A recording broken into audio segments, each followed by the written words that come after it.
What is going on, everybody? It is me, your boy Perucho. We're back with another Dragon Ball Z Dokkan battle video. In today's Dragon Ball Z Dokkan battle video, we're going to be doing the Fighting Legend Vegeta event, but we are going to be forming up the Planet Namek Saga, otherwise known as the Ginyu Force category, as you could tell, the team that I'm bringing in here, which I definitely wanted to run this team for quite a while on an event that I like, just for funsies and whatnot. I definitely want to try them too, maybe on the freaking Omega Shenron event, but I still need like the Goldo and the freaking Raccoon unit, which even at 55%, I feel like they will still be quite the monster in that freaking stage.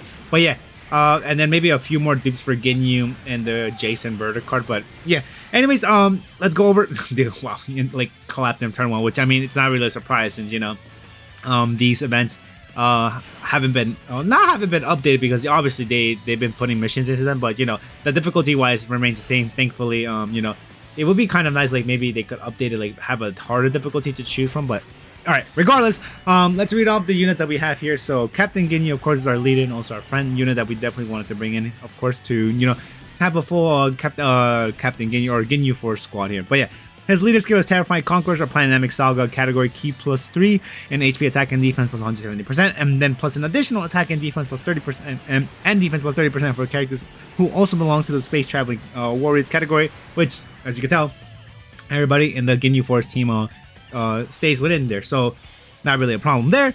The super attack for Captain Ginyu is stacks defense and causes immense damage to enemy. And his passive skill is attack and defense plus 80%, plus an additional attack plus 50% when performing a super attack, and then launches an additional attack that has a medium chance of becoming a super attack, plus an additional attack and defense plus 10% per Ginyu Force category ally on the team, up to 50%, and then Ginyu Force category allies attack and defense plus 30% attacks. Wait, what? Oh, Ginyu Force. Oh, dude, he's a support. Dude, I forgot he's a support unit. Ginyu Force category allies attack and defense plus 30%, and then attacks effective against all types when there is another Ginyu Force category ally on the team. Dude, wow. This guy is pretty good. I mean, nowadays obviously they're releasing a much more better units now, because of the whole 200% leader skill meta and whatnot. But yeah, his active skill, body swap or body change condition, performs body change, can be activated when HP is 70% or less, starting from the 4th turn from the start of battle once only. And then I did activate this during the end of the fight. I could have probably used it right here and then maybe start stacking his attack, but that doesn't really. I would really love to stack his defense, because we still take a good chunk of damage during the near end phases of like the fights. Like I think Super Saiyan Blue Vegeta, and then obviously Super Saiyan Blue Evolution Vegeta. But yeah, reading off his when he body swaps to Goku with Ginyu, his passive skill recovers 59% HP once only, attack and defense plus 100%.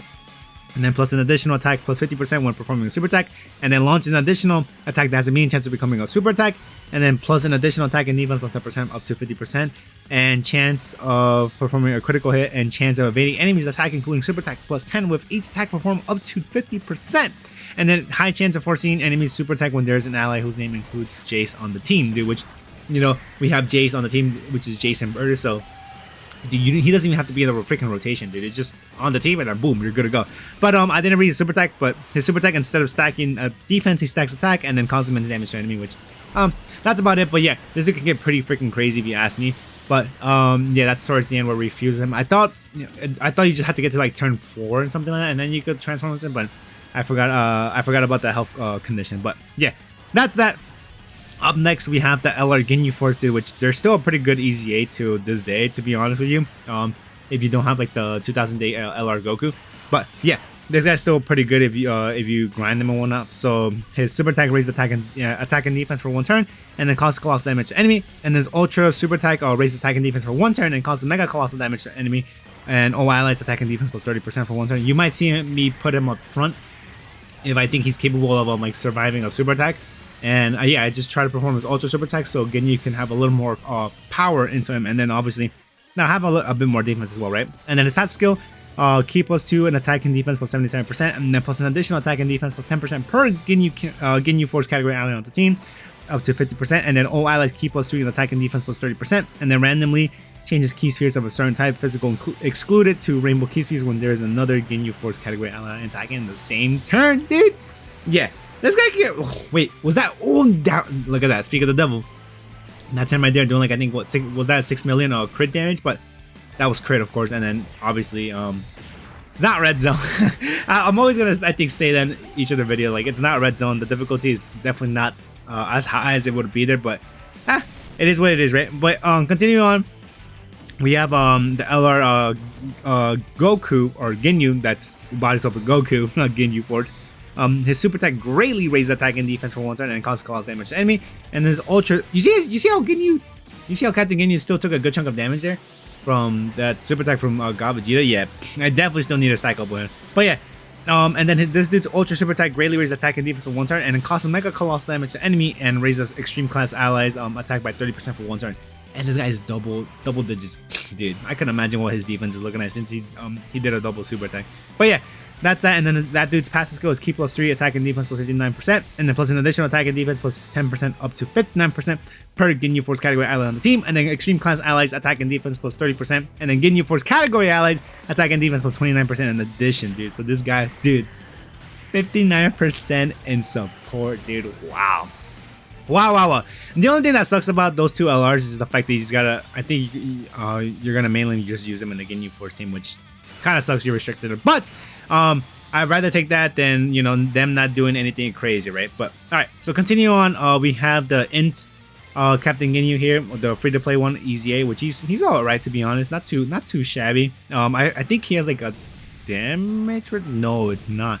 I thought he did have a damage reduction when facing one enemy. I'm like briefly like reading here, but all right, let's read out the super attack. So his super attack stacks attack and then raises defense for 1 turn, and then causes supreme damage to enemy and seals super attack, which I did not. But it doesn't really matter here because at this point, these fights, they're nullified from they nullify reducing attack and defense and nullifying sealing attack and being stunned, right? But yeah. So Ki +3 plus an additional attack and defense plus 100% when facing only 1 enemy, and then attack plus 50% and reducing damage received by 50% when facing 2 or more enemies, plus an additional attack plus 50% and disables enemies guard when there is another Ginyu Force category ally on the team, which I did not know. Which I think this guy actually did some damage to this guy.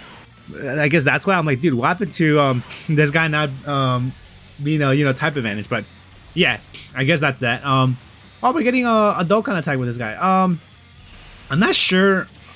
Here, I think we'd take a good chunk of damage, you know? Like, I would say, like, still 100k or something. Or is it double digits? It's double digits. Because you guys saw last time, right? The freaking, one of the other Captain Ginyus, he was facing against freaking Super Saiyan God Vegeta, and we took a good chunk of damage. But yeah, next up is Raccoon, the Easy A free-to-play Raccoon. Still good. That's why I brought him here, to be honest. I probably could have break the tech build, though, but I think he would have probably got clapped. Because, I don't know, we'll read it off here and I'll explain it why. So, his super attack, he greatly raises attack for 1 turn and then causes supreme damage to enemy and greatly lowers defense, which is not really a big deal, to be honest. Well, I mainly brought him here is because of his passive. So, his attack and defense plus 103%, and then attack and defense plus 30%, which attack receive up to 120%, and then he has a high chance of guarding all attacks when there is another Ginyu Force category ally on the team, which, you know, if you guard with him, dude, you're pretty much good to go, dude. And then if you have that thing stacked up, which is why we took like 210,000 damage from the beginning of this fight, dude, because I definitely wanted to stack him up and have him be ready before the end of this this fight right here, because yeah, I don't know if you guys know, but this guy could clap you up pretty darn good. I think I'd put, yeah, I'm like, dude, I have to put him up here because of the fact that if you guys heard of what I was talking about, this guy's ultra super attack, he raises attack, he raises I think, yeah, he raises allies attack and defense by 30%. So I definitely wanted to have that up, and then I wanted to be sure on the safe side as well. I definitely wanted to activate Luis. So that's that. And then now we're off to our last unit that we're gonna read off here, which is the freaking Jason Bird. Dude, if I had the Raccoon and Goldo, I definitely would have. That would have been my first choice to freaking put on this team. But yeah, reading off the last unit. The space, I was gonna read off their leader scope, but their super attack raises attack and defense for 1 turn and then causes supreme damage to enemy. And then the passive skill is attack and defense plus 150%, medium chance of launching an additional super attack, and then plus an additional attack and defense plus 10% with each attack performed up to 50%, and then high chance of evading enemies' attack, including super attack, space traveling warriors, category allies, Ki +3 in attack and defense plus 30%, all allies attack and defense plus 30% when your team has an ally whose name includes Ginyu attack and the same, dude. So almost practically just 60% given to you for, I mean, I don't know if it's for free, but dude, it's still a good amount of freaking support, dude. Like, yeah, don't don't underestimate them, dude. Don't underestimate. But yeah, those are the units that I brought on here for, you know, this fight. Nothing really too crazy going on here. I think so one thing I probably should have came into realization is the Jason Bird are not gonna be dodging at all, because I'm pretty sure in this part of the fight, obviously, like, I think it's almost every Fighting Legend fight, they disable evasion, so you can't evade any of their attacks, so you're kind of like screwed there. So I have to rely on these guys doing multiple super attacks, but I think they only do this one, and then we kind of, you know, yeah, don't get it off. And then I think we also get super attack launch. Yeah, I think we take it around like 240k if I remember correctly. Let's see my number guessing game. 260k, dude. Yeah, so that's more than enough for us to be able to transform to the freaking you know, the Goku Ginyu. So I definitely took the chance to do that. I know I probably should have had the active skill activated. Well, not the active skill, the freaking animations active, but I'm so used to having them off because of the fact that I just grind a link level grind. So yeah, I didn't want to do any of all of that, and then obviously, like I said, I forgot. So yeah, it is what it is. What can I do about it, right? But yeah, definitely have obviously the type advantage character up front. I think this guy only does this ultra super attack, so we only getting this 1% buff, this 30% buff. But it is what it is. What could you do about it? I just wish this friend Ginyu. I think this friend Ginyu is also 55% if I remember correctly. I couldn't find 100% because I'm obviously doing this later than when it was released. But hey, what could you do about it, right? It is what it is. And then yeah, oh look at that. And then I think next turn we're able to clap this guy easily, because I think next turn I also wanted to transform to Goku, who's body swap with Ginyu, and you know, just have like a little nice bye-bye to this guy with Goku. But nah, that's when I came into the realization. I'm like, oh, I have to be under freaking a certain amount of HP, which I thought it was under 50% HP, but I was definitely wrong. It's you know, as we read it from there, it was below 70%, and then boom, we could transform. But yeah, I think this Raccoon finishes this guy off with a crit. Yeah. Yeah, I didn't think it was gonna do that, but yeah, that's it. Definitely not that long of a video like the last time that I was published the freaking the Fighting Legend Goku GT event, which is the Metal Colas. But yeah, I might be doing this for a bit since Dokkan's been quite not dead, but more so slow, which is definitely a bonus for me because I could catch up on these content. But yeah, if I were to say it was MVP here, definitely Captain Ginyu, because he does a lot, dude. He really does a lot. And then second MVP, oh, that's really hard. It has to go with either one of the LR EZAs, dude.